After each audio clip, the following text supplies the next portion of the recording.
One of the things I see the most with this new Sims 4 pack is that a lot of people really want it and are excited by the theme, but now since EA is going through the buyout, they don't want it anymore, or they don't know if they should buy it, or if it's safe to buy, or if that goes directly to the Saudi Arabian government, and so on. So I kind of want to talk a little bit on how that all works out, and basically if it's kind of safe for you to buy that pack if you want to have it. Technically speaking, the buyout has not actually been approved in full.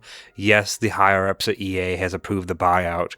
PIF and Donald Trump's son-in-law and then the tech forum have already kind of approved that, yes, they're okay with it going through. However, governments worldwide still have to approve of that sale, and if they don't approve it, that simply means that if they do decide to go through with the changeover, right, where PIF becomes the 93% kind of like main shareholder or investor within the company, then that just means that the company cannot operate in countries where it was not approved. So say it's approved in Brazil and the EU, but not the US, then that means that US citizens would no longer find it natively in their online shops like Steam or the PlayStation Store.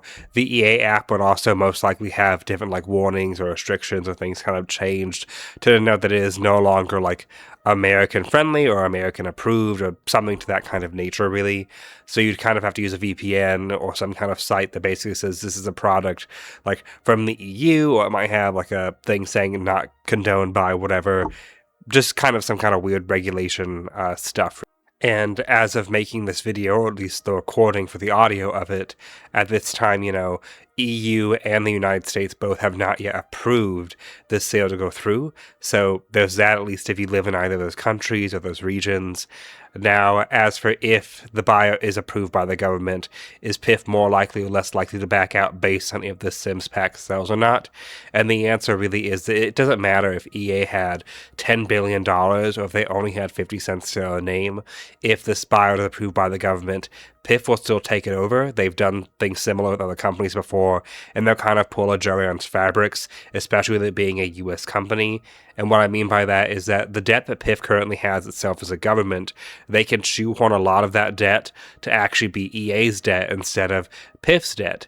And then EA will have to overcome that amount of debt. And if they cannot overcome that amount of debt, then they'll be bankrupt and have to follow all that stuff, and the company will just shut down.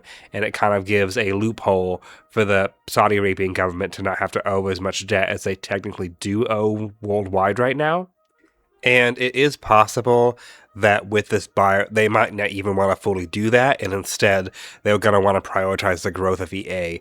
But in previous companies that PIF has bought out, if a game does not sell exceptionally well, they still will fully shut down that company in kind of a debt closure move. So that's very likely going to happen with EA regardless if they do take it over. I could be wrong, and it's also possible that, as people have kind of hoped in the Sims community at least, that EA may sell Max's off, which they could still do because they could get a nice chunk of change from that to also help curb their debts, and they probably will mostly prioritize the sports games and monetization, and that's what makes the most money if they do decide to keep EA as a profit kind of gaining source instead of just using it as like a debt offshore. But with that out of the way, it then comes on to the point of whether or not it's even going to be approved in various countries. I know the EU is kind of very anti-Donald Trump, at least like vocally that we see online. I also know that a lot of senators and people that make that approving deal in the US don't necessarily like Donald Trump. So the fact that Donald Trump's son is one of the partial stakeholders, kind of, sort of, because his law firm is in there, it actually hurts more than I think it helps them. The PIF probably thought that having him would increase the chances, but the reality is that half of the lawmakers in the U.S. will likely be like, no, Donald Trump's son-in-law is attached to this, so unless my pocket's greased, I'm not going to approve this buy-through. And then you also have the fact that the people that, would typically align with Donald Trump, they're most likely not going to want to go through either, because conservatives are often Christians, and Christians and Muslims do not get along, which a lot of PIF and their people are, of Islam and Muslim stuff. So there's honestly a huge disconnect for the U.S. actually approving it that I don't think people truly realize. And so with all of that kind of said, until I think it's October of this year, maybe closer to November, but basically late fall to December of this year is when the deal would be fully finalized if approved by government bodies. And if no government approves it, then it doesn't go through like that, and EA is just kind of on its own without PIF and the other people, unless they redesign the deal to make PIF be less of a stakeholder or less of a buying power kind of person within that aspect. And as I mentioned before, it does not matter to PIF at the end of the day how much money EA has. If they are approved, they're still going to take it.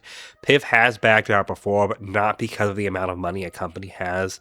They've only backed out because of public controversies, and they did not want to get in on that like controversy stuff. They didn't want to be tied down to their government or their people or have their public perception be destroyed. As the current prince of PIF wants their country to be kind of this entertainment hub, more like a new like Middle Eastern, almost kind of Hollywood aspect is what he said that he wants for his country, which is why he invests in so many things and tries to grab as much as he can when it comes to entertainment media. So while buying or not buying the pack will not really impact how PIF proceeds as taking EA, having a loud and kind of verbal like boycott if that's something you want to do, not participating in it, that kind of a thing, that does have a chance to maybe have PIF end up like backing out or sidetracking, deciding, hey, we don't actually want this. So that's, actually a valid strategy when it comes to that. As for if your purchase of the pack impacts PIF or their values at all, right now it technically is safe on that front, as it's not confirmed if PIF is even getting the company. And if they do, it won't be until like late this year. So buy the pack, don't buy the pack. It won't directly go to PIF yet. It would just go to EA itself as it stands. And I know a lot of you have mixed feelings about EA even before the PIF buyout was announced. So that's also something to note. And I know this video was kind of a ramble and a lot of information, but I mainly just kind of wanted to give some more information because I've seen a lot of confusion online about how much of a benefit PIF gets directly from you buying it, whether you buying it or not actually like impacts if they're going to take it over or not, if it makes you like a scab or a bad person or whatever it is for choosing to buy it, when really the only person that can decide that is you yourself, since as I said, PIF technically is not gaining anything yet from the pack, and I don't think that the purchase or not purchase of the pack itself will change what happens on that front. It's all up to the governments really now. Maybe call your local representatives that can get in touch with like state senators or lawmakers that might have an impact if that's something that truly concerns you or that you truly want to have an impact on. But anyways, I hope this was helpful, and I hope you all have a great day.